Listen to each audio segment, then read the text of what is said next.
I hope you're ready. This is going to be exciting.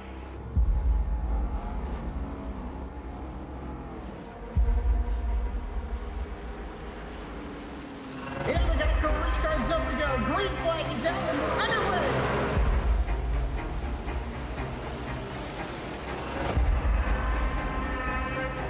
Just a few laps into this. Oh, the 37's getting loose. Oh, and he saves it. Oh, they're going 3 wide.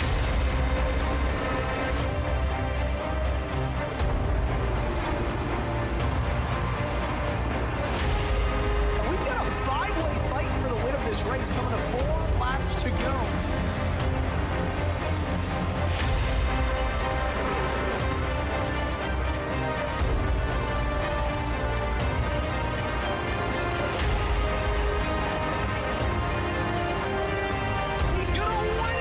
Spectacular fashion.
After 14 races spanning 4 months and a total of 1,309 laps on track, the quest for a championship culminates tonight for 4 different drivers.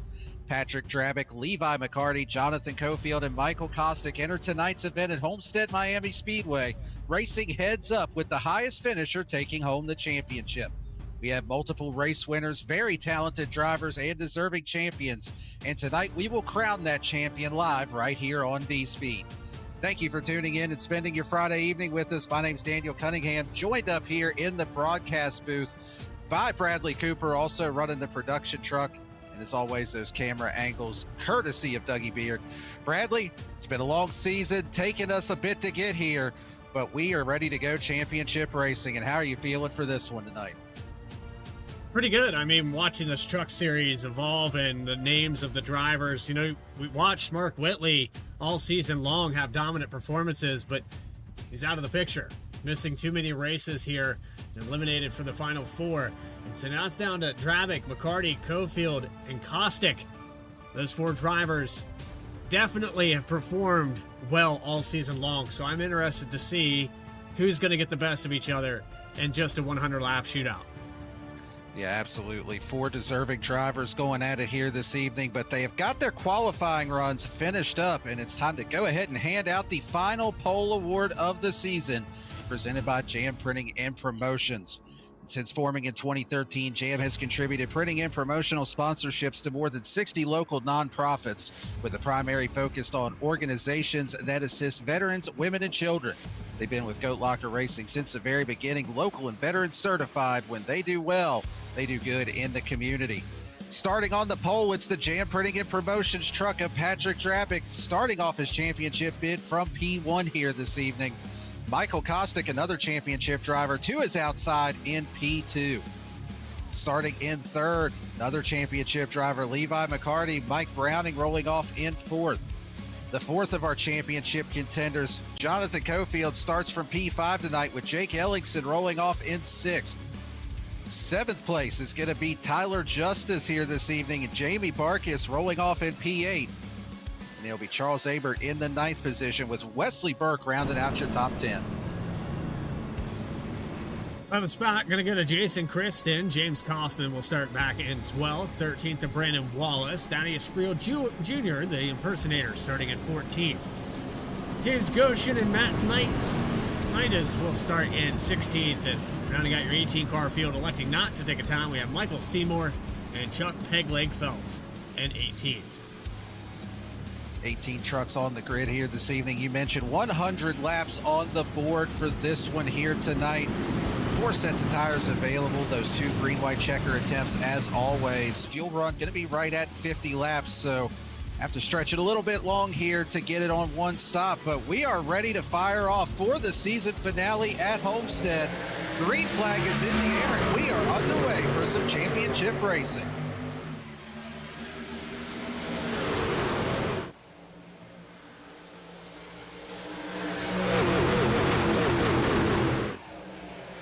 And already on the first lap of the race, Levi McCarty with a big move. He is up into the 2nd position, and he's going for more. He's looking to the inside of the pole sitter, Patrick Drabick. This one of the better tracks for that 51 of Levi McCarty. Always really strong here, and he has put himself up to P1 on the first lap. Oh, Drabick, big loose off of turn number 4, but he hangs on to it. Loses track position, but what a save. Almost pounded the sand barrels there, and able to collect it. But we talked to McCarty there post-race last week, not happy with the outcome. It was actually after the fact that we got to talk, because he didn't even make the podium in a race that he was trying to take the lead in the final laps. So he said he was going to rip the fence, run it hard, and probably not give any of these guys any room.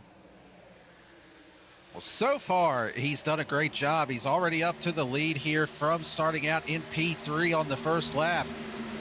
Not ripping the fence just yet. Take a few laps for the tires to wear in a little bit, and that's when you'll see these drivers start to migrate up to the top. Michael Costin keeping him honest in P2 right now. Jonathan Cofield up in 3rd. All 3 championship contenders. Drabick has fallen all the way back into the 8th position. But, I mean, that could have been a night ender right there for him. Just wicked loose off of turn 4, first lap of the race. And that's something that I heard from a few of our drivers pre-race, Bradley, is that for the first handful of laps, these trucks are extremely loose on cold tires. And I'm trying to go back here and see if we can find exactly where the 07 got loose here. It's back on a replay. This is coming off of turn 4. Watch this thing just jettison all the way down there. Man, you know, 10 years ago, that was grass down there. Yeah, that would have been the end of his night if this was one of the older versions of Homestead. But for now, able to continue on, trying to gain a spot back here, looking to the inside of the 33 of Tyler Justice. Justice working up on that top lane, but Drabick staying pretty consistent down on the bottom, able to get the tires worked back in a little bit here. But here comes Justice looking back to the inside, trying to pull the crossover on Drabick, but that should have the edge here to be able to take that spot away and try to continue his work back up through the field. Starting to see more and more Ram trucks out on this racetrack as well. You see the 20 in the background there. Jason Kristen running 3 wide here into 1 and 2. Real on the bottom, in the middle with, I believe that was Barkus. That highline seems to be working so far, Daniel. Like, I don't know if it's going to wear the tires out faster or not, but they seem to be pretty quick. Yeah, it seemed like they were able to kind of use that high lane, but at the expense of a little bit of tire wear. So far, that 20 of Jason Kristen, who, you know, this might get my vote for best looking truck in the field with that Ghost Energy 7-Up scheme on there. But yeah, he's working that top groove in, trying to gain some ground here. Jamie Barkus just ahead of them. He's run up there at the top a few times, currently trying to find his way around Tyler Justice. And then you've got Thaddeus Friel, this all at the back portion of the top 10. Friel trying to work his way up as well here. But some close racing here as Barkus still trying to get alongside Tyler Justice. A little side draft down the front straightaway, gonna dive it down to the bottom. See if he can get around here. He may have to slide up in front of that 33, but Justice is going to have some momentum up on that top lane. I've been told not to interact with chat, but if you have a truck with over 700 horsepower, I think you just pull the house down. You don't need a ladder. I think you might be right, but up at the front, battle for the lead is going on here. Got Michael Kostick looking to the inside of Levi McCarty. McCarty trying to use that top lane. He talked about getting up there, ripping the fence. He's starting to migrate up to that portion of the track. But these top three in the championship, they've got some company coming here behind as well. Mike Browning running really strong so far. So is Wesley Burke, Jake Ellingson. They're all starting to close in. And right now, it seems like the three of Kostick, maybe just a little bit faster, but McCarty able to do a nice job up on that top lane, playing some defense, and then goes right back down to the bottom to try to conserve some tire. Three of Costa keeping him honest, though. You also have the 4 of Mike Browning and almost some 3-wide action there off of turns 1 and 2. The 4 of Wesley Burke falls back, but slowly accordion back together for this top 5. Dravic reeling it back in as well. Jake Ellingson in the 6th position. Quiet so far, hasn't really moved any positions, but now it's starting to come to life. Yeah, the more that these top 2 and 3 battle for position is just going to continue to draw Browning, Burke, Ellingson, and even Dravic back into this. Starting to close just a little bit, although Wesley Burke drops back a little bit here from the 3rd and 4th place running trucks. Jake Ellingson trying to find his way around, putting some pressure on the back of that 0-4 truck. See Ellingson go to the top lane here, trying to find a little bit of grip, actually running more in the middle. So one great thing about Homestead, it gives you plenty of options as far as what line you can run. And the top 2 right now are putting that theory to test is, again, Kostick and McCarty side by side, showing a lot of room, showing a lot of respect here in the early stages of the race. Kostick trying to be patient down on that bottom lane. And it looks like he's able to just slide up in front of the 51, but here comes McCarty looking back to the inside, going to try to cross over here and see if he can clear back around for the race lead. He's got it momentarily, but see if Kostick can carry some momentum here. We're going to see this all night long, Daniel, where drivers won't get the run off the corner. They'll get the pass on the entry, and they'll slide job up in front of one another, but it breaks the momentum. You lose so much speed sliding up the racetrack like that, and Kostick will do a crossover. McCarty will do it back, but while they're doing that, Jonathan Cofield is saving his tires, picking the lane that they're not racing in. He's probably got a 2-3 tenth advantage now if he can get clear of them. Yeah, that's one thing that we've seen time and time again this season out of the 58 is that he's just really good on these long runs. The more the tires fall off, the more it seems to play into the favor of that 58 truck. And right now, like you said, he's just trying to offset, stay in the clean air as much as possible, running that middle lane with Kostick and McCarty taking the extremities there. But right now, I mean, just nowhere really for him to go. You don't want to shoot the middle and try to go 3 wide this early. It's a little bit too early for that. You get to the later stages of this race, you may consider it. But for now, the top 3 back to single file, running that bottom. Wesley Burke, though, he was thinking about looking inside for 4th, but here comes Ellingson. He's going to make a move to the inside, trying to put himself up into the top 5. The 4 got a little bit loose off of turn 4, trying to pass the 4. So Ellingson taking advantage of it. They're going to touch doors there. Ellingson probably expecting the 04 to be a little bit higher off the exit there. We'll stay side by side. This is the part that's frustrating. Guy made a mistake out of 4. You try to pass him. Now you're stuck next to him. He's blinking. Maybe this is enough. Ellingson clears. Say it definitely gets frustrating too when they're blinking and you're trying to race side by side with them and you're not 100% sure where they're at out there on the racetrack. But Ellingson does a nice job getting by. Patrick Dravic trying to get past the 0-4 as well. We'll see if maybe Ellingson tries to help out his teammate, maybe give him a little tow down the straightaway. A little bit further back, though, here's Brandon Wallace in the 99, trying to work his way back up through the pack here, looking to the inside of the 64 of Matt Knights. Also got Thaddeus Friel. He was another one that we saw running that high lane early on, but doesn't look like it's working out in Friel's favor to this point, as maybe just starting to burn the tires up a little bit here. But a lot of drivers don't like to be right up next to the wall. You can see Friel kind of riding that seam. But in order to run that line right, you have to come in right up next to it to get the truck to rotate. If you're riding on that seam, you're kind of pulling the truck down. You can see it's pushing up the track, and then you have to lift out of the throttle. So you have to come in high and exit low, and you see Friel loses ground because of that. You know, if there's one driver that could tell us all about running the fence here, it'd be Logan Threlkeld. Not with us tonight, feeling a little under the weather. Hope you get feeling better, buddy. But that's a different line. 3 wide for the lead. We'll touch back on that here again in just a moment. But here goes Michael Kostick looking to the inside. He had a little bit of draft help from his teammate Jonathan Cofield down the back straightaway. Still side by side. McCarty, he's not afraid to get up there and rip the Larson line, still running that uppermost groove and able to hang on to the lead for now. He's going to look back to the inside as they head down into turns 1 and 2. But you can, this camera angle just really shows that he's just not quite able to clear up in front. He gets loose.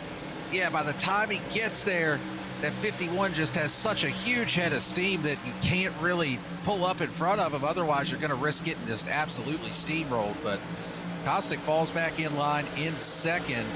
And yeah, I think he's starting to struggle with the handle of that 3 truck just a little bit now, as here comes Cofield looking to the inside.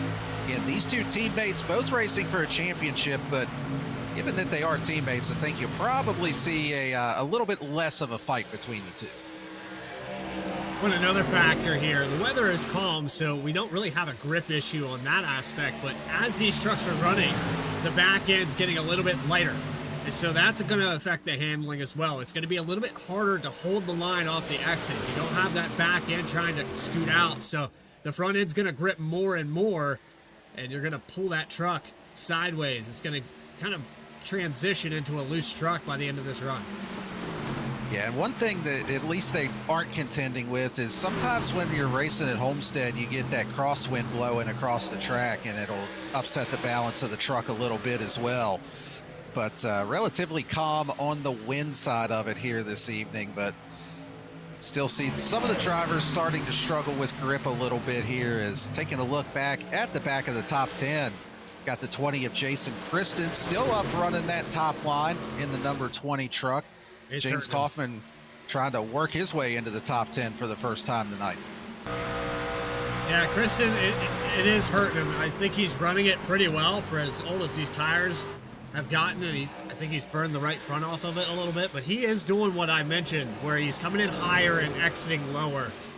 So he is doing it right. It's just at this point in the run, like I said, with the fuel load and the tire wear, you almost have to take it to the bottom and just ride in line at this point. It's impossible to gain anything, and even if you do gain on that truck in front of you, where do you go? Yeah, it's just really difficult to make those passes when the other drivers are able to play defense up on that top lane like that. So see how they work that throughout the rest of the evening. But starting to single file out for the most part just a little bit. Here is Jamie Barkis trying to work around that 0-4 of Wesley Burke for the 7th position. Barkis able to clear through. They're going to hate both he and his teammate Patrick Dravick starting to work on that 4 of Mike Browning for position here. Dravick trying to work his way up into the top 5 again after that opening lap slide. And I think, like you had just mentioned, Bradley, I think we're starting to see it now. Those drivers that did run that top lane pretty consistently early, Mike Browning was another one. I think they're starting to pay the penalty for that at this point. Yeah. Just not something that you can do for the duration of a tire run. It's so deceitful. You want to run up there. You see the positions you can gain. You know you're going to make 3 or 4 tenths a lap, but you give more than that back. So it only lasts maybe 10, 15, and then you start to even out. Then you start to lose half a second, and that's forever. So until you pit, you're going to lose that 3, 4, 5 tenths. Last time by, Mike Browning ran a 35 flat. The leaders are running 34 sevens. So that's so much time lost, and it's going to continue until pit stops at lap 55 probably. Yeah, he's definitely going to be nursing that until he does get an opportunity to come down pit lane, as here goes the 15 looking to the inside. Jamie Barkis trying to complete the pass. He's probably going to be at risk of losing a spot to the 0-4 of Wesley Burke as well. He's Browning right now, still side by side with Barkas. He's going to try to hang on and fight as much as he can to make those guys on the bottom hopefully burn their tires up just a bit, but only so much that he can do to this point to try to hang on to that position. But just over 1/4 of the way into this race here in the SAVE22.vet Premier Truck Series. It's a good opportunity to go ahead and give them another shout out, one last one on the season here for SAVE22 as our title sponsor. They are a 501c3 organization dedicated to preventing suicide among veterans, active duty personnel, and first responders. Their unwavering mission extends to 4 critical pillars: shield, assist, volunteer, educate. Is SAVE22.vet. We appreciate all of their support here with Goat Locker, as well as in that community that they are serving. SAVE22.vet, number 33, Tyler Justice. Started in 7th, has fallen back 2 spots, but is committed to the bottom, and I think he's going to show pace here in these next 25. Probably work his way back up around the 6th, 7th position. Did you just make a 6-7 reference in the middle of the show, Brad? No, not on purpose. I would never. Okay. Well, I was going to say, I might be a little disappointed. A lot of in things you on this broadcast. That would never be one of them. Yeah, well, it's good to know where we draw the line at here. I have a 9-year-old. I don't know what it means. I know it means nothing. And that's, yeah, we'll leave it at that. Now you just hate yourself for making it, don't you? Yeah, I do. All right. I'm not young enough to do that and get away with it. So, yeah, go ahead and clip it, everybody. Bring that back up for next season. Yeah, we'll go ahead and throw that in the not top 10 for the V-Speed replays here. I'm going to just change the subject and say I've seen Cofield take 3 different stabs in the last 3 laps. He's all over McCarty, but he cannot get that. It's just like Kostick had earlier. You get to the inside, even if you clear him, he's going to get the run in the next corner. Yeah, and the interesting thing here too, Brad, is that these 2 drivers have a history this season. You've seen them have a couple of run-ins. Bristol comes to mind, and then the following week at Auto Club, they make contact again, racing for the win. And it seems like they've buried the hatchet in all due respect. It's not really a lasting thing, but Here you are with a driver that, you've had some run-ins with, and you're side by side now, 30 laps in here at Homestead, racing for a championship, and you 2 are duking it out for the lead. You mentioned that race car drivers don't forget. So if they did bury the hatchet, they both know where it is. They can go dig it up at any time. I know that it only takes one bobble out of the corner, and right now you see a lot of room being given. That's what it looks like in a third of the way through this race. Let's see what we got. Run it out till we get to pit stops, and then all bets are off. When we get to 30 to go, you're not going to see them 3 lanes apart. It's just not going to happen. No, I can guarantee you the way they are racing each other now is drastically different than the way they would be racing if this were 10 laps to go. You are absolutely correct on that. But for right now, Levi McCarty doing a great job, again, playing defense up on that top lane. And that's something that we've seen all season. No matter what track it is, McCarty is not afraid to get up there, put it on the boards, and search for grip up at the top of that track. And, you were talking about some drivers don't like running right up against the wall. So there is a little bit more danger to it that if you make a mistake, you get into the wall, especially in these trucks, has a tendency to just kind of get stuck into that fence. You can't really pull it down off of it. But McCarty is not afraid of that at all. We've seen it so many times over the course of the season where he will go up and put that Kyle Larson line to use just as he's doing right now. When you notice the track darkening in, I think I noticed the line that Logan Threlkeld used in 3 and 4. Watch right here. It's really darkened in the line on the wall there all the way through the corner. I think you see all 3 places where Threlkeld made the pass. Yeah, I think you might be spot on with that. And for those that maybe don't know what Brad and I are referencing, Wednesday night, my normal co-commentator up here, Logan Threlkeld, won the championship for the Premier Trucks, or for the Premier Cup Series. Let's take a quick look at Brandon Wallace with a unorthodox pit entry here. Probably not the most optimal time to get through there, but he avoids pounding the sand barrels at the end of pit lane and comes down to the attention of his pit crew. But going back to Wednesday night, Logan Threlkeld pulled the Hail Santa. He put it up on the boards on the last lap, picked up 3 spots, and won the championship in pretty stunning fashion. So if you haven't seen it, the full broadcast is on YouTube, and one of our own, Eddie Smith, made a short of it as well that's up on YouTube. So go check that out. I think out of all the views on it, I think Eddie makes up about half of them right now. Is Champ there? I'm going to start doing that. I mean, congratulations to Threlkeld. I honestly, you know, I've been on this service since 2013, and I have yet to win a championship in any league that I've raced in. And Threlkeld's been on it for 2 years, so good on him. Yeah, congrats to him. He definitely has improved a ton over the course of the season, and it's always cool to see that first-time champion as well. So. Good to bring home the belt on that side. He's too good for us now. He's got bigger things. All these sponsorships, probably getting free buckets of chicken. You know, people knocking down his door for apparel, signing autographs. Too good to be here in the booth with us at V-Speed. That's fine. Got a new car as well. We made all kinds of talk about that in the pre-race, but I know that a lot of these guys want to come out here and participate and race to win. When you get a taste of that, man, it does change things, and I look forward to the improvement of all of these guys. I've watched so many, you know, Brandon Wallace getting a victory back in the middle of the season. You got Jake Ellingson, who has finally been able to finish some races. He's improved.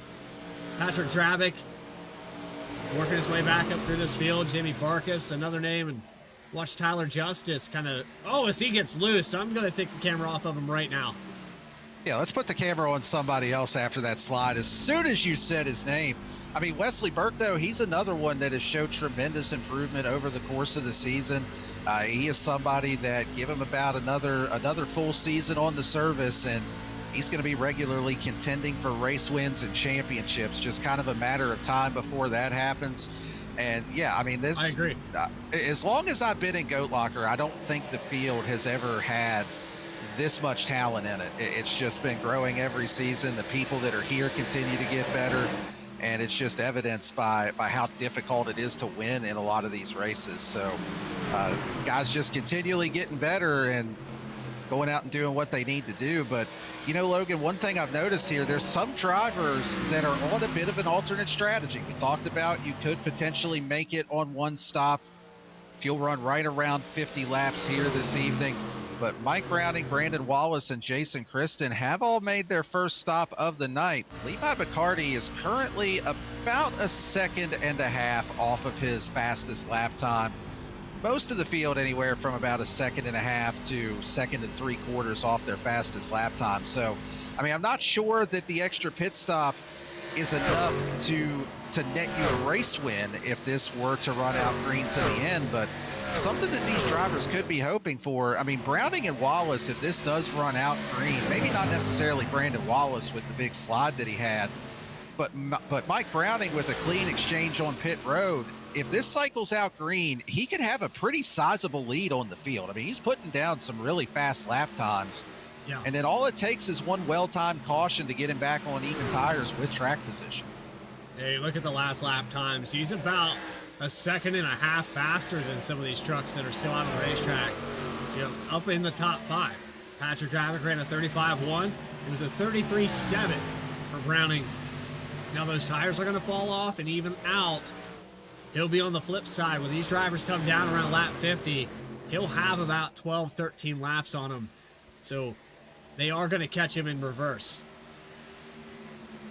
Yeah, it is definitely going to work to his detriment once we get through this green flag cycle. But again, all it takes is that one well-timed caution, and it could definitely play out in his favor. But not too far away from thinking about pit stops. I got to say, McCarty just about ran out of racetrack off of 2 there. I got to go back and watch that. Yeah, he is definitely giving it everything that he has got right now, every ounce of speed that he can out of this truck. I saw it just about the same time you did there, Brad.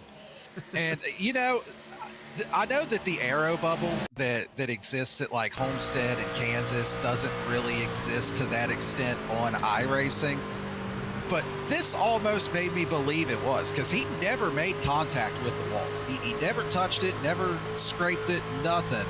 He got damn close on the exit of 2, but that is almost, if the aero bubble really existed. Okay, now he did touch it that time.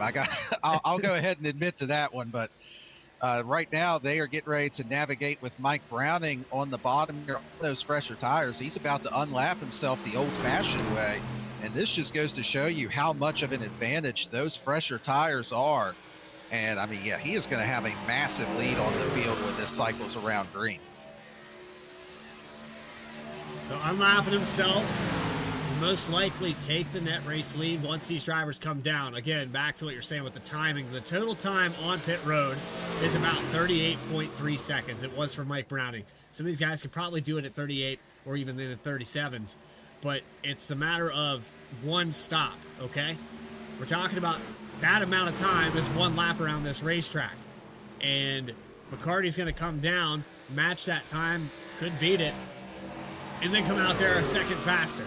So even if Mike Browning ends up 20 seconds ahead, I think if we don't get that caution, Browning's going to have to pit again, and that's going to lose him all that time. Yeah, it's definitely going to be interesting to see, but I'll tell you, it is interesting to see that 51 up there ripping the fence just like he said he would and making good on that promise. But a little bit further back, Drabick and Wesley Burke battling for position here. They do have Brandon Wallace directly behind as well, who is on fresher tires, trying to work his way back up through the field and do exactly what Mike Browning is doing. He's about to just pass them like they're standing still here with those fresh Goodyears on that truck. But Drabick has done a nice job of just kind of riding the ship and steadying everything for now. He really just needs to get back to the pits, get some fresh tires on it, get himself back on even footing. I don't think, yeah, I think you're right too. I mean, I don't think he's going to be able to try a massive undercut here. There's just too much of a gap to try to make up. Maybe the only other thing that he could potentially try is either 2 tires or possibly just, if you can go longer than that 50 laps, maybe you just run it out to the end, hope you can catch a yellow, or at the very least give yourself a bigger tire advantage for the remainder of the race. Yeah, I think you do both. You go out as far as you can. If you don't get what you want with the yellow, which they're really tight here between him and the 04 of Wesley Burke, trying to hold on to that spot for the top 5. But I think if you don't get the caution that you want, then you got to make up time some other way. And 2 tires would be the call for me. How bad do you want it? You can't rely on a yellow to come out. If it does come out, you take 2, you make up a lot of ground. I mean, then you come back down and get 4, because we're only going to use 1 or 2 sets here today. And you've got 3 of them available. Why not come back in? You made up that ground. Well, we're getting our first round of green flag pit stops here as Levi McCarty is going to kick it off. And here comes Drabick coming in hot. Here comes Marcus coming in hot. Something we hadn't talked about yet. This is one of the most difficult pit roads in NASCAR to get onto. You've got the old tires, the way the banking falls off, it kind of sneaks up on you a little bit. And we saw it with Brandon Wallace, but even Jamie Barkus there and Patrick Drabick having a little bit of problems getting to pit lane. And this doesn't surprise me. This is the strategy that we have seen Jonathan Cofield use multiple times this season. I mean, This is his go-to, his bread and butter. I think he knows he was faster than McCarty on that at the end of this run. It's hard to pull that pass off on even tires. But if he can give himself a 3 or 4 lap advantage on tires, I think he's pretty confident in not only chasing him back down, but being able to get around him as well. We've seen this strategy, but when he gets to McCarty, he doesn't exactly have a clean race. So, maybe don't push it too many more laps. Come down pit road and see if you can get ahead of him with just execution. I know that he likes to run this long, and if he extends it 4 or 5 laps, yeah, he has a big advantage. But once you get there, McCarty's really good about saving his tires and mirror driving until you get there and then turning it back up and making it really difficult to get around. And that's already been the case here all race long. And I think Cofield heard me. He just brought it in. Yeah, Cofield bringing it down pit lane this time by. That will give him a 2-lap advantage on tires over the 51 of Levi McCarty, but he's still going to come out probably anywhere about 3 to 4 seconds back, just based on what we've seen with the tire fall off. So he's still going to have a little bit of ground to make up. Maybe not quite as much as what we would have seen if he pulled his normal strategy.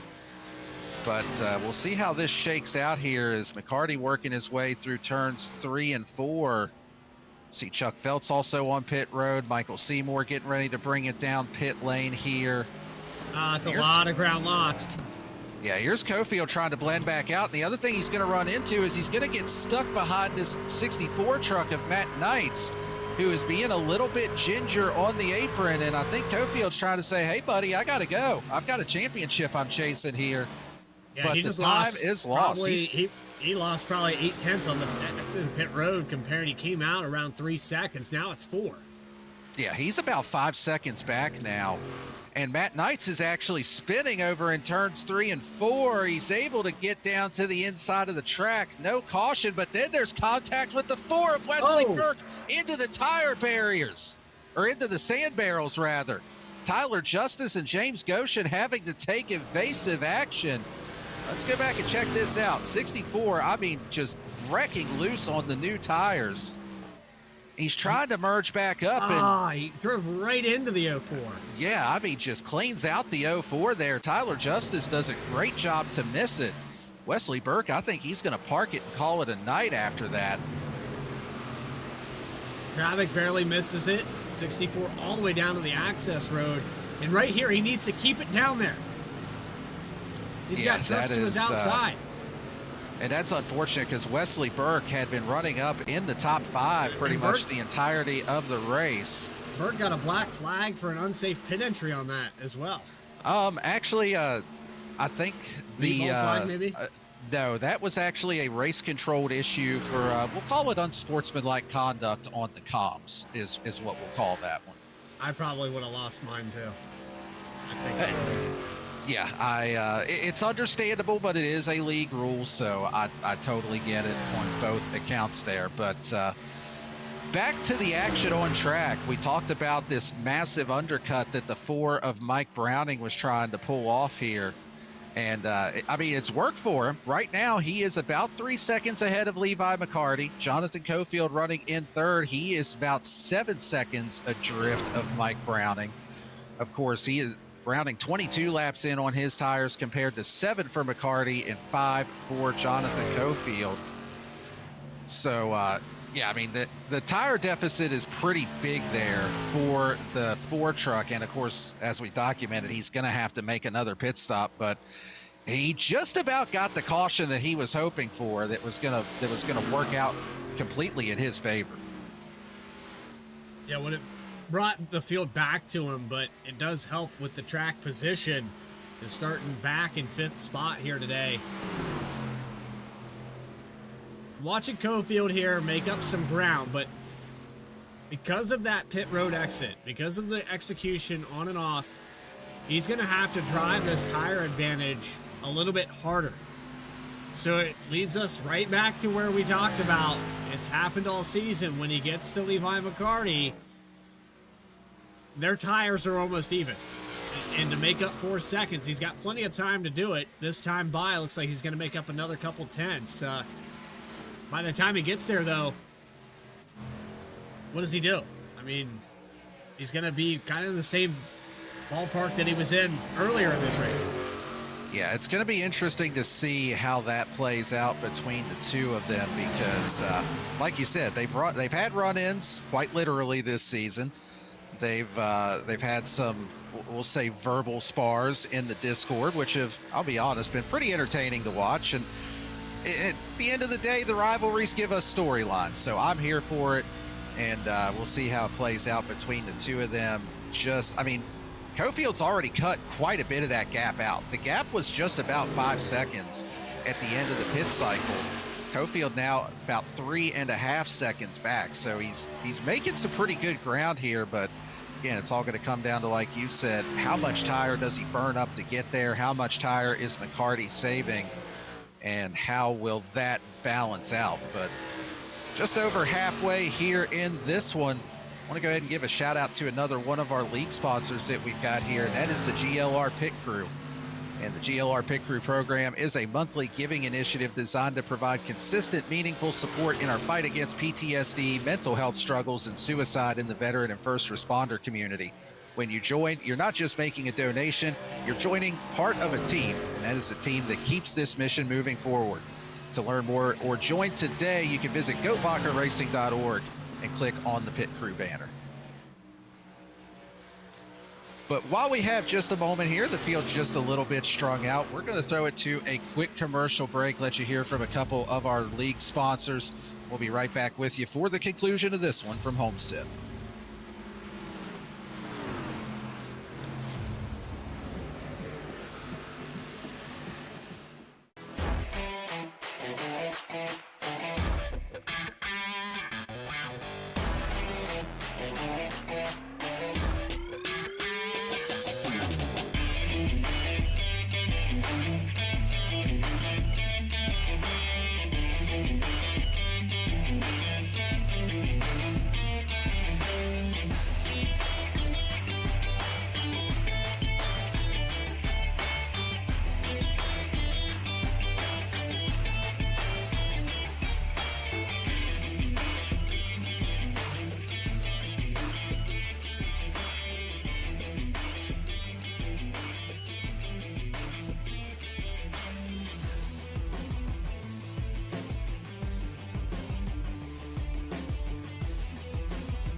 Superior quality, ultimate protection, and the highest level of craftsmanship.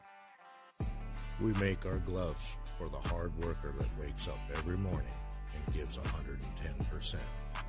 You deserve the highest quality protective gear that's going to work for you, day in, day out. We know it can be tough deciding what companies to trust for your hard-earned money. It's all in our name. We've mastered our craft to help you master yours. We make our gloves rugged, durable, and designed for you. Whatever the job is, we have you covered. We are your glove station. A thriving job market and low cost of living, plus a wide range of veteran benefits, make Indiana the perfect place for veterans of the United States military to call home. InVets can help you find that home. We're an organization started by veterans to help former service members transition to civilian life in our state. InVets can help you find the community with the career opportunities, housing, schools, and amenities that fit your lifestyle. To learn more about InVets, visit us at invets.org today. Welcome back to Homestead Miami Speedway here for the finale of the SAVE22.bet Truck Series. Levi McCarty still your race leader, although Jonathan Cofield has been consistently about 2 to 3 tenths per lap faster here over the last handful of laps. He's got that lead down under 2 seconds now on the 51. Patrick Drabick in the 4th position, currently your 3rd out of the 4 championship drivers. And Bradley, you brought something to my attention underneath of that commercial there. Drabick did, the best job out of anyone on and off pit lane on that pit cycle. And that, coupled with the undercut there on the 3 of Michael Kostick, has actually allowed him to jump Kostick for 3rd out of those championship 4. Although Kostick just 2 trucks behind, running in the 6th position right now. And doing a nice job hanging on there is Mike Browning, going to bring it down for his final pit stop here of the evening. And would have to assume Brandon Wallace will be in here in short order as well, both of them on that alternate pit strategy.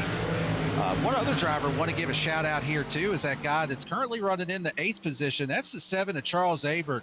He is your 2-time now AM Division champion over in the ARCA Series. He won his 2nd consecutive championship in that division on Monday night. Great to see Charles out here racing in the Premier Series tonight. currently having a solid run in that 8th position. Little camera difficulty there, but we're talking about this as well. Jonathan Cofield is about 0.3 faster, chopping away at this lead. He's got it down to just over a second. And when we went to commercial, it was just over 2. So I'd say within the next probably 7 or 8 laps, Cofield's going to be on the back porch of the 51. And Samuel Joseph is already kind of predicting it. I'm right there with him because I have no other reason to believe anything else. Yeah, I mean, you know, what's that old saying, like once is a coincidence, twice is a trend, or something like that? And I mean, we've seen them get together how many times this season? There's a few references to 1 time, 2 time. I think. Yeah, I mean, I think right now, Cofield is, again, he's going to get up there, he's going to race to get up there, and then he's going to plan his attack. He can't do what he did in the beginning of this race because it obviously didn't work. McCarty knows how to rip the top. You can already see him going up there. But now he's going to get aero blocked. As soon as Cofield gets there, that dirty air is going to affect his line. So he's got to come up with something before he gets here. And I'm sure there's probably something he saved in his back pocket from the start of this race into practice. It's just a matter of, do these guys make contact? McCarty already said, I'm not giving him any room next week. Let's see if he holds true to that as well. Oh, I think that we already know that Levi is going to definitely hold true to that.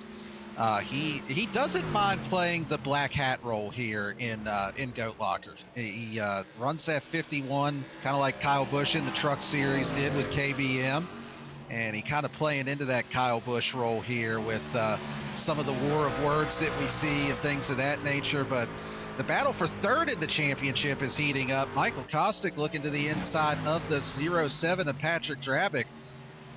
And Kostick going to be able to get around Drabick here for position. We saw those two have a really spirited battle in the last race at Kansas, coming down to the last lap after contact between a couple other drivers there. And again, just another solid run here for the 3 of Michael Kostick. And this may not seem significant with making that pass and being, 7.5 seconds back at the race lead. But as those two get closer, we keep talking about, will they make contact? Will they get together?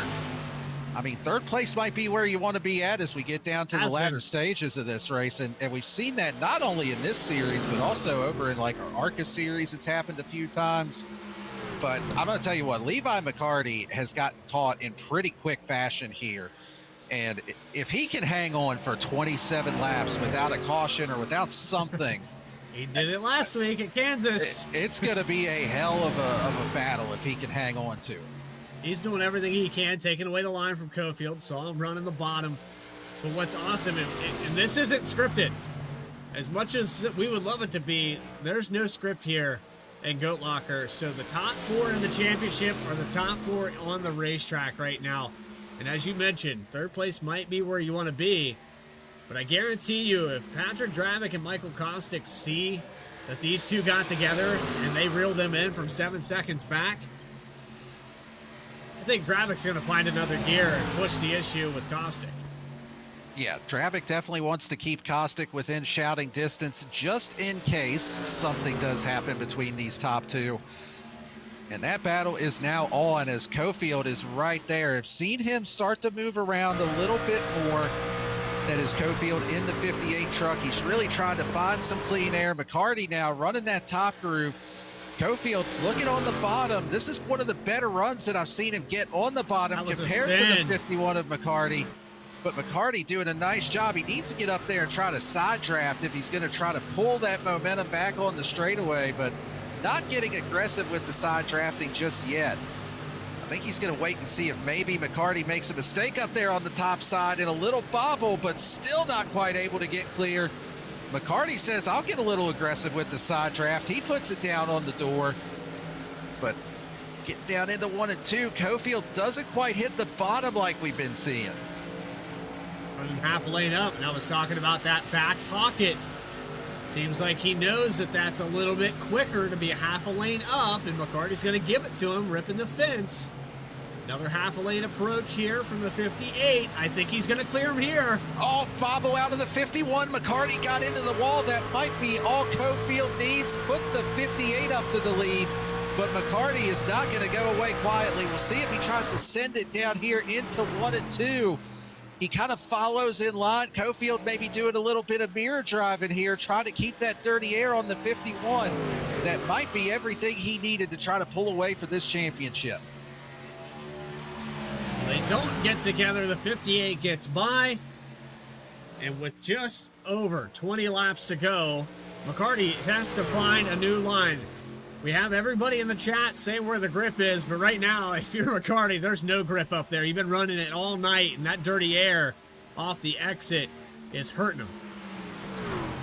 Yeah, and I think both the tire deficit, the fact that McCarty is running that top groove, both of those are playing into his detriment. It really seems like, especially with Homestead, if you're committed to the bottom, you run the bottom, you can move up and run up high for a couple of laps, and it doesn't really seem to bother your truck. As McCarty, he's searching for everything, gets into the wall. You can just tell how much he's pushing to try to find any speed he can. But if you run that top groove, when you try to go back down to the bottom, it just seems like the grip isn't there. You can't really go both directions with it. So I think that's something the 51 is going to be fighting. And in all honesty, Brad, at this point, with Cofield having the clean air, McCarty may need a caution to get back into this one. About 7.5 seconds, so these two could race it out for quite a while. You look all the way back, there's Kostick now crossing the entry to turn 3. Patrick Dravick fell behind Jacob Ellingson there just a few laps ago. Tyler Justice 5 seconds back. This field very spread out. Closest battle on the racetrack is James Kaufman and Charles Abert for the 8th position, and it's still separated by about 3/10. Then you have Michael Seymour, a couple tenths behind Chuck Feltz, just outside the top 10. So if you're Jonathan Cofield, it's sailing into the sunset here. Gonna find a boat on Key West and take out into the Gulf. Celebrate this championship right now as it sits. Yeah, there is a battle for third that's starting to heat up a little bit. Ellingson was able to get around Dravick for the 4th position, now riding right behind Michael Kostick for 3rd. So Ellingson in the 27, I mean, you don't want to factor too much into these championship battles, but Ellingson's still out there trying to win a race as well of his own here this evening. Get the best finish that he can. Just saying, yeah. I'll bring it up. I got nothing to lose here. This is the last race here before we take a break, so everyone's going to forget about it, right? Hey, either they forget about it or you have a little bit more free time next season, one or the other. I mean, that's kind of the mindset that I'm going with. But Ellen, don't tell Eddie. yeah, a little bit of controversy there with the ending to that ARCA race. If you didn't see that one, make sure you go back and catch that one. The broadcast still up there on the V-Speed YouTube channel. They haven't taken it down yet. No, it is still up there for everyone for your viewing pleasure. And Jake Ellingson running in that 4th position, also sporting those Lincoln Tech colors on his truck here this evening. And Lincoln Tech, another one of our great league sponsors we want to give a shout out to. Their mission is to provide superior education and training to our students for in-demand careers in a supportive, accessible learning environment, transforming students' lives and adding value to their communities. They're one of the largest automotive technology schools in the nation with 30 campuses. We appreciate all of their support here with Goat Locker. And I swear, I think that reed was worth a little extra horsepower, because here comes the 27 looking to the inside. He's door to door with Kostick. Kostick not wanting to give this one up, but man, that was a huge run down the back straightaway for the 27. Big run down the backstretch, but similar to what we've seen all night. You get to the inside, where do you go? You stay side by side. Now, Cofield showed that just being half a lane up, also with a little tire advantage. A wiggle there for the 27, not going to get it done this time. Yeah, what makes it hard when you're down on the bottom like that is when you cross those seams, it just upsets the balance of the truck, because that's where the transition in the banking is. Homestead having a little bit of progressive banking. Sometimes when you hit that, it'll just make the truck just a little bit loose, which is nice if you're riding in somebody's wake. kind of offset that aero type, but can be to your detriment when you start trying to turn down in the middle of the corner. That's why you'll see a lot of drivers doing like what Caustic's doing here, where you just kind of pick a lane and stick with it and try not to cross as much as you can. Caustic now running that uppermost groove, doing a nice job playing defense here, but Ellingson trying to come right back at him, and Caustic trying to keep a little bit of dirty air on the front of that 27. But it seems like if Ellingson can get alongside him and slide up in front of him, he'd be able to pretty well set sail. Another battle forming as well back here in 11th position. Michael Seymour, Chuck Feltz. Chuck Feltz, another one of those drivers that has a live camera feed, and the Pythons are out. It's summertime for this guy. Yeah, Chuck always with the webcam on, got the Marine crew shirt rocking there in the background. Fun story, I actually sent that to Chuck. That is a team-issued Marines NASCAR pit crew shirt from, I want to say it was Bobby Hamilton Jr. when he was running that car back in the old Busch series. And man, and Brandon don't even have his webcam on tonight. He had one last chance. Oh, he does? Oh, well. Oh, okay. Well, once we give Chuck his shout out here, we still got time. We can give Brandon a little bit of love on the broadcast here as well.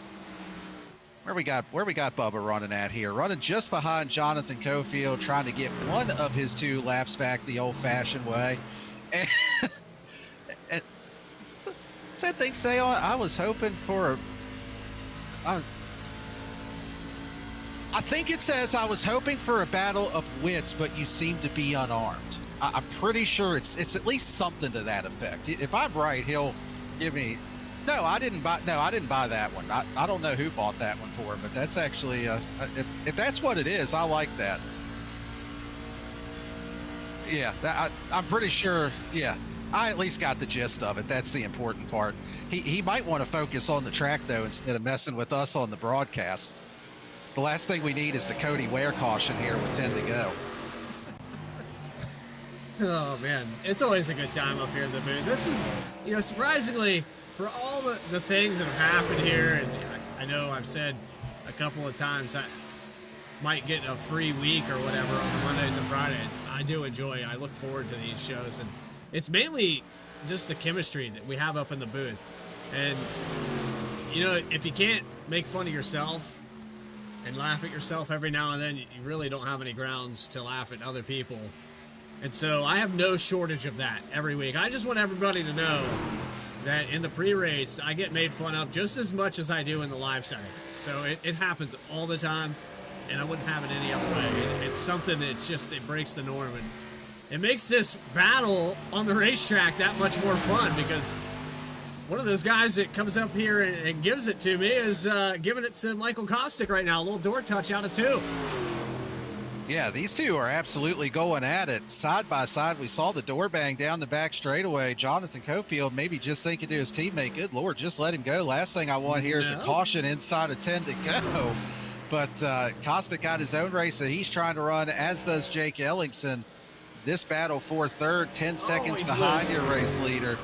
And that really might be the mistake that Ellingson needed out of the 3 to get by, but Caustic giving it right back to him down the back straightaway. Little pinch on the entry of 3. Not going to give him a lot of room. Here he comes back to the inside. We'll see if he can maybe get that side draft working down the front straightaway, but loose on the exit of 4 is the 3 truck. And that is the bobble that Ellingson needed to be able to get around for P3. So, yeah, that was a great battle between the 2 of them, but Ellingson finally able to get his way around the 3 of Michael Caustic. And, yeah, just inside of 10 laps to go here. Jonathan Cofield still your race leader by 3 seconds over Levi McCarty. You know what? I think showing that shirt off, Brandon Wallace went another lap down, so I just want to say that was the reason. It was the commentator's curse. We got him. We got somebody. He was 2 down before that. He was 2 because he's on that different pitch strategy. I got you. He's trying to get up there and get one of his 2 laps back with the fresher tires, but I think at this point it seems like he's just kind of content to ride, doesn't want to put himself in in the battle here and become a storyline at the end of this one. And just kind of riding along right now. We had the honor of broadcasting Riley's Roses there on the hood of the 99. He's been rocking that ever since the broadcast. So the 99 of the Truck Series. Watched a friend of yours actually hosted that. So good cause, and second time that V-Speed's been a part of that. So I know, you know, those one-offs that you have for charity. I'd like to get more involved with stuff like that. And I'm watching these final laps. Unless we get something dramatic, Jonathan Cofield, I'll just go ahead and say it, has the championship. I mean, 3.5 seconds. That's dangerous. I'm declaring it now. I don't have that curse. I sit in the background and push buttons, okay? I don't have that ability. And the only thing that I can think about when you say that is there was such a long-running joke for a while between, everybody on the Team Bandit side with Jonathan Cofield with his internet connection. I'm not going to say that he's got it fixed because he changed providers, but yeah, you said that. The first thing I thought was, man, this would be a horrible time for Cofield's Backwood Internet to come back out of retirement. And if that happened, he might just rip the entire internet box out. But at least he could blame it on you because you said he had it in hand with 5 laps to go. So, but we'll see where he shakes out with this as we are inside of 5 laps to go. If that happens, Daniel, I'll send him a message. He'll get it in a couple days. I'll tell him I'm sorry. What's he on Internet Explorer too? Yeah. Okay. It must be a little bit of both, but we'll see if he can hang on here for the last 4 laps now to bring home the championship. And got one more league sponsor I want to give a shout out to, and that is Above the Yellow Line Media, another one of the great league sponsors we've got here. Taylor Kitchen running that. Goat Talk Live is also hosted on their platform. Didn't have a show this week being in the middle of championship week, but next week they're going to have a special edition on there. Probably going to be talking a lot about the championship races. Maybe try to get, I don't know if they're going to try to get some of the drivers on there for that or not. Might be a cool touch if they can. But I mean, I've only talked to Patrick 12 times about it, referred to myself in the third person even. Well, I think the dangerous part of that, Bradley, is they know what we're like when we're not live. Fair enough. And that's probably why they're like, yeah, do we really want to risk it? An hour or two a week is enough for these guys. I can flip the switch. We know this. I haven't got fired yet. I had something for that, but I'm gonna refrain. Hey, it's the last race. We'll just chalk it up to we've had a good time. It's been a great season, and I think that most of these broadcasts have been professionally done. I know that a lot of the racing has been professionally done. We try to do our best up here every single week. We always try to bring you flag-to-flag coverage. And we have so many broadcasts. I think there's a certain point in time where you gotta have some fun with it or you'll get burnt out. And I think this is the perfect chance to watch Jonathan Cofield 4.5 seconds ahead. White flag coming out here, presented by Glove Station. I know that Cofield has wanted this, and this was a clean race. No controversy. He's just got 1.5 miles left to go. Yep, just 1 lap around, 1 lap left in the SAVE22.bet truck season. White flag, like you said, presented by Glove Station. Jonathan Cofield is closing in on his first Premier Truck Series championship. He has got a huge lead over Levi McCarty. No pressure out back, no pressure around. Just one more clean set of corners is all he needs to bring it home for the championship and take that trophy back to Munford, Alabama. Off of turn number 4, he's going to have Brandon Wallace following behind. Checkered flag. Jonathan Cofield is your race winner and your champion of the SAVE22.bet Truck Series. Just a well-done battle between he and Levi McCarty. We saw the outright pace that both of those drivers had, racing for it heads up. Saw the strategy play. How were the tires going to work out? And in the end, Jonathan Cofield plays the cards right. He's able to bring it home for the win here this evening, Brad.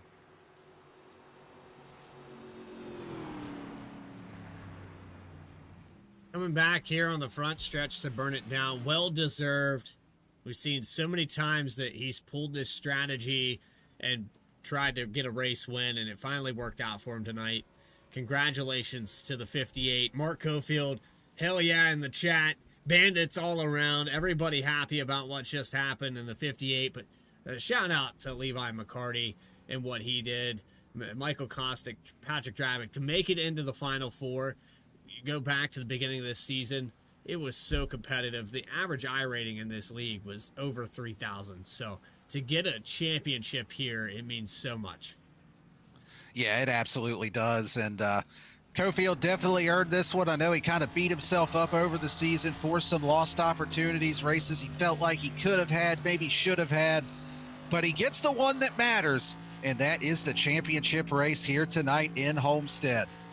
We're going to let him burn it down and celebrate. He has definitely earned this one. We're going to go ahead and throw it to a quick commercial break, and we will be right back with you to get a word from our top 3 finishers.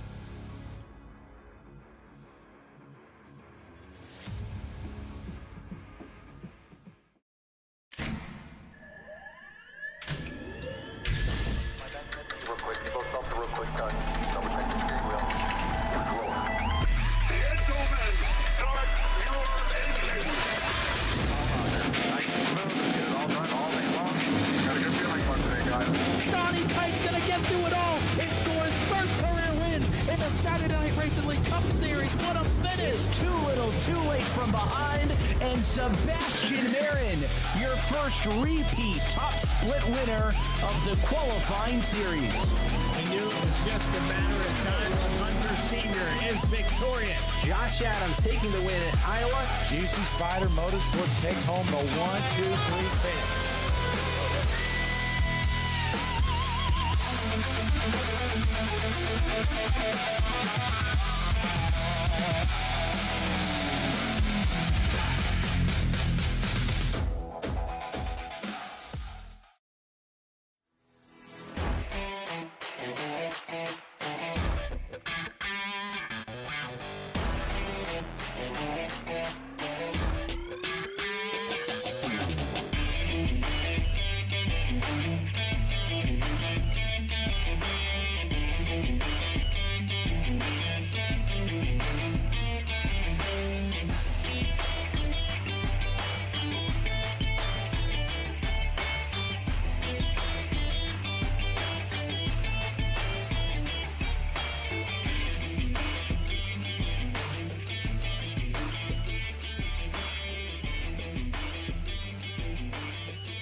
Superior quality, ultimate protection, and the highest level of craftsmanship. We make our gloves for the hard worker that wakes up every morning and gives 110%. You deserve the highest quality protective gear that's going to work for you, day in, day out. We know it can be tough deciding what companies to trust for your hard-earned money. It's all in our name. We've mastered our craft to help you master yours. We make our gloves rugged, durable, and designed for you. Whatever the job is, we have you covered. We are your glove station. A thriving job market and low cost of living, plus a wide range of veteran benefits, make Indiana the perfect place for veterans of the United States military to call home. InVets can help you find that home. We're an organization started by veterans to help former service members transition to civilian life in our state.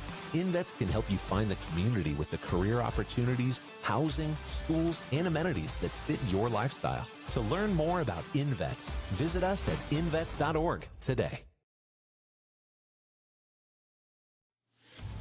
Welcome back to Homestead Miami Speedway here for the GLR SAVE22.bet Truck Series finale. We'll go ahead and take a look at your full race finishing order, let you know where your favorite driver finished here this evening. And then we'll bring in the man of the hour as well as the other 2 podium finishers here tonight. Jonathan Cofield starts P5, finishes P1, wins the championship by 5 seconds over Levi McCarty, who comes home in P2 here this evening. Jake Ellingson rounds out our podium in P3. Michael Kostick comes home in the 4th position. And Patrick Trabick in 5th. Those are our championship 4 plus Jake Ellingson out of the top 5 there. Tyler Justice comes home in 6th with James Goshen in 7th. Charles Abert, old 2-time AM champion, he comes home in 8th here this evening. Jamie Barkis, they woke him up from his nap. He finishes in 9th, and Michael Seymour rounds out your top 10. Race recap with 0 cautions and 10 lead changes. Who would have thought that this race would go green, flag to flag? Chuck Phelps finishes in 11th with Mike Browning on that 2-stop strategy. Ends up netting him a 12th place finish. Ultimately doesn't work out. Then you have the 20 of Jason Christen. Last car on the lead lap. Brandon Wallace ends up 1 lap down, or 2 laps down rather. So it's actually Chuck Phelps 1 lap down. Apologize there on the laps, but it's 10th place. Only 10 cars on the lead lap. Thaddeus Field Jr. finishing in 15th position with Matt Knightons in 16th. James Kaufman in 17th. And Wesley Burke, early exit, a little vacation here to end off the season. That's your full race rundown. Let's go ahead and get a word from our top 3, starting with the man of the hour, your race winner and champion, Jonathan Cofield. This is Bradley and Daniel up in the V-Speed booth. You got us? Yeah, man, I got you. Well, man, great job on the win. Hell of a season for you. You definitely had to fight and earn that one in the battle with Levi. I'm just going to ask you, man, how's it feel to finally get you one of these championships over in Goat Locker? Yeah, it feels good, man. I've come close, a couple years ago, and found some other things to get into, but decided to come back. A lot of fast drivers in here, man. Got some different faces, and competition was definitely a whole lot harder. Well, you go back to the controversy and the finishing, and you had 2 weeks back to back where you got into Levi McCarty, and we watched throughout the race. You guys given a lot more room, and I'm sure you guys exchanged words, maybe had some conversations. We equated it to burying the hatchet. So was there some truth to that? Did you guys finally say, okay, maybe we didn't mean to make that happen the way it did, but now we got to go out here and make it clean? Some guys in the chat were saying, there's no stain on this title, and that's how you do it. Yeah, I had to apologize to him 2 weeks in a row, and he got pretty upset like he should have. And it's like I told him, I've run in VR since 2020. I've never ran on a monitor, and I saw that setup, by the way. After all the VR problems I've had, I decided to go with my little monitor I got here, and that's kind of what I told him. I couldn't tell where he was and stuff like that. But he congratulated me in the booth in the waiting room there. Told me I deserved it. Really appreciate it, man. But yeah, I think we're good. Well, hey.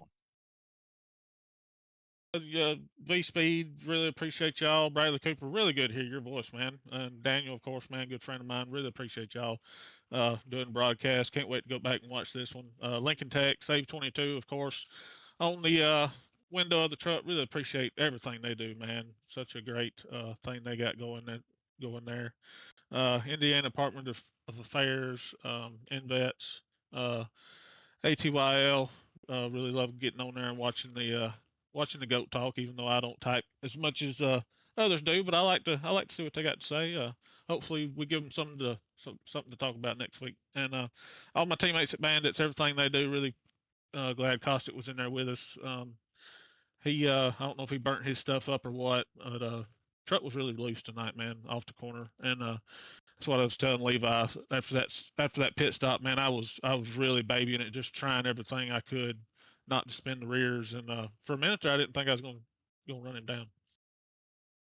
Well, congrats again on the championship, man. I mean, you definitely played the cards right here this evening with the strategy calls, the outright pace, and everything. Enjoy this one, brother. You earned it. Congrats again, and I'm sure we'll be seeing you around. Yes, sir. Appreciate it. That's our race winner and champion, Jonathan Cofield. Let's catch up with our second place finisher, Levi McCarty. This guy's up the V-Speed booth. You got us? Yeah, I got you. Well, man, I know it's got to be disappointing to come up one spot short of the championship. You were really fast all night, led a bunch of laps, but between the tire offset and just seemed like maybe a little bit more long run pace out of the 58 made the difference. What do you feel like was the difference on that long run? Was it just mainly the tire offset, or was he overall just a little bit faster on those longer runs? No, he was definitely better than me tonight. He's I mean, I gave him some bulletin board material a couple races ago and said that he wasn't good enough to win. And I'll sit here and face the music, and he beat me tonight. He was just better, which is unfortunate for me, but I couldn't figure out 1 and 2.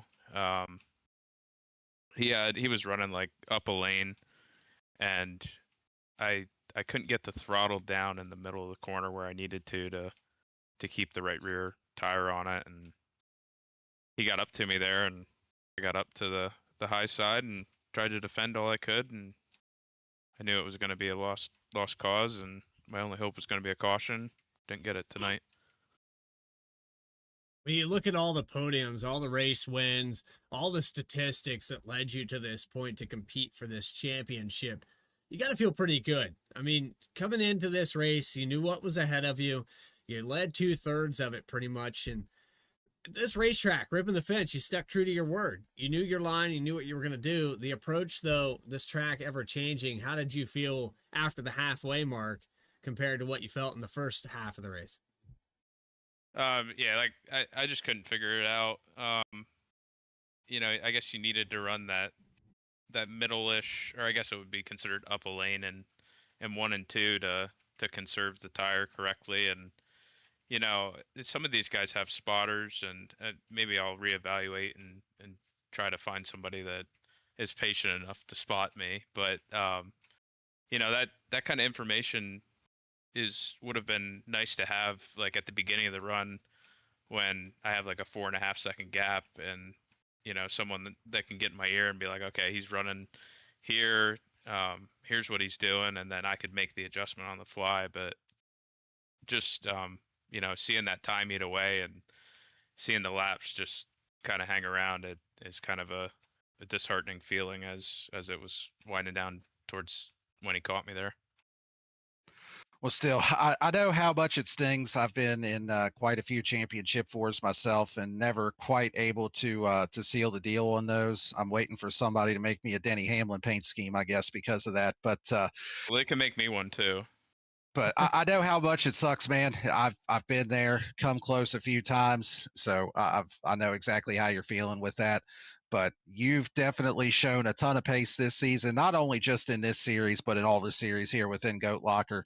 And I have absolutely zero doubts that before it's all said and done, you'll get your share of these championships too. But second place, still a great season either way. But before we let you go here, who do you want to thank or shout out for this one? Yeah, I appreciate it. I would settle for just one. I mean, I sit here and I do this eulogy of my season every time, and I say, next year I'm gonna do it, and this is gonna motivate me. I don't know if it's going to. I don't know if I'm ever gonna win one. So at least we'll keep putting on a show and having fun throughout the season. So thanks to you guys for the broadcast and everything. Just a fun season.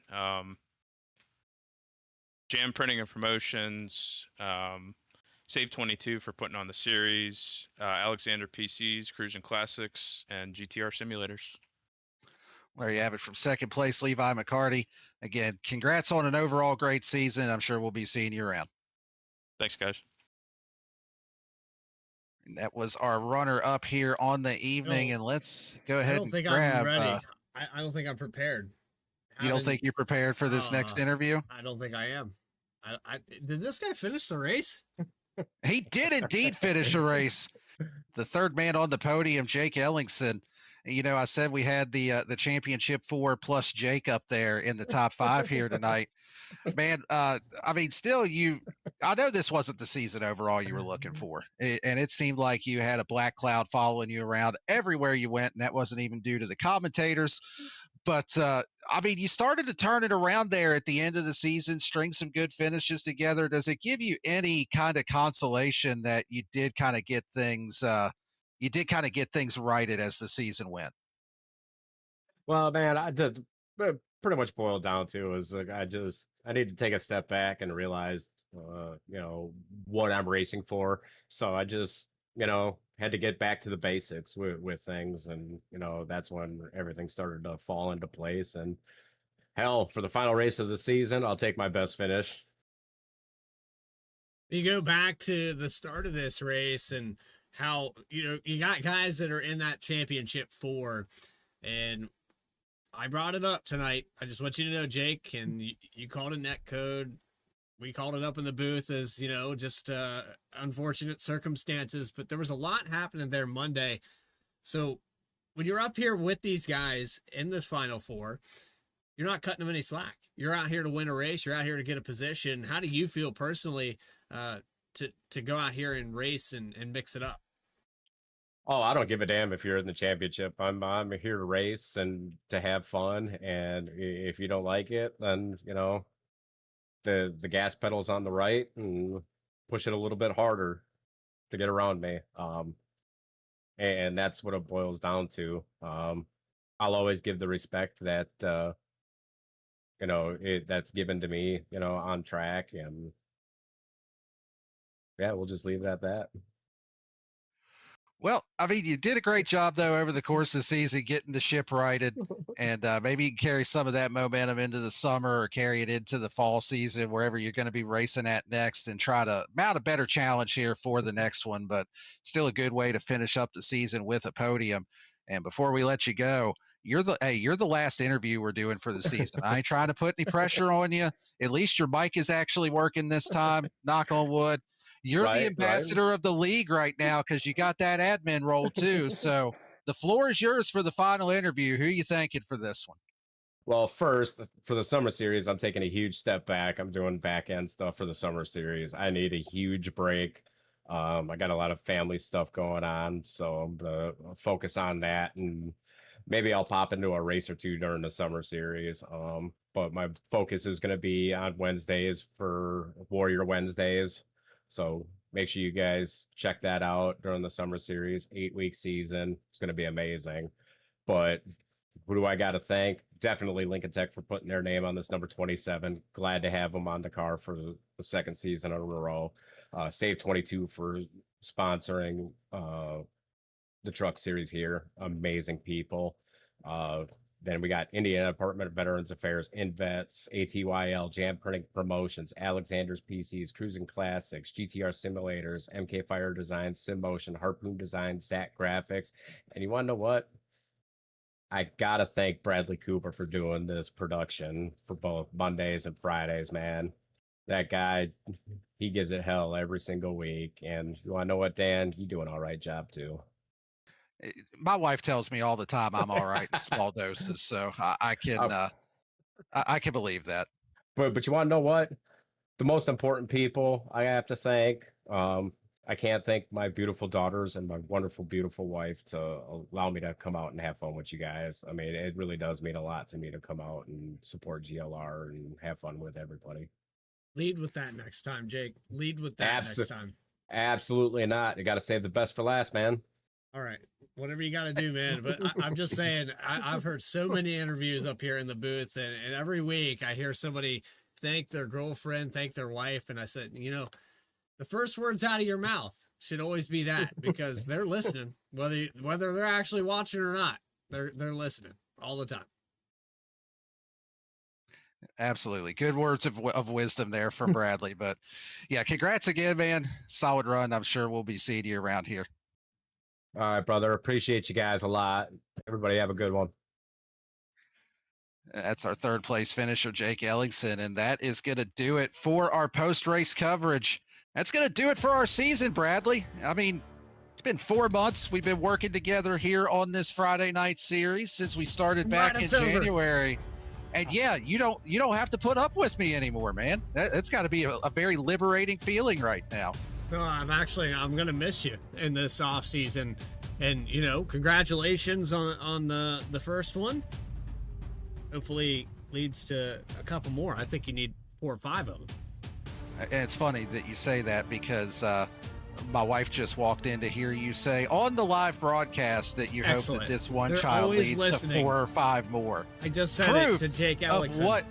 proof of what you just said, that they are always listening even when they're not there. But yeah, I appreciate that. For those watching at home that don't know, we've got baby Cunningham on the way here in just a few weeks' time. So I'm gonna be taking a step back from the commentary, at least for a little while. And yeah, I just want to say, as a personal note, it has been an absolute honor and a pleasure to be able to work with Goat Locker, to work with you, Bradley, Logan, Eddie, Adam Baker, everybody over at V-Speed. It has just been an awesome experience getting to do this for the last almost a full year now that I've been doing this. And it's definitely an interesting new chapter, but it's been great, and I'm sure we'll be back up here in the booth at some point. But that's going to do it for our coverage here tonight. So on behalf of Patrick Drabick, Jamie Barkis, and everybody at Goat Locker Racing, again, thank you to everybody at V-Speed, Adam Baker, Logan Threlkeld, Morgan Cook, Eddie Smith. And of course, shout out to you as well, Bradley, for being up here with us every week.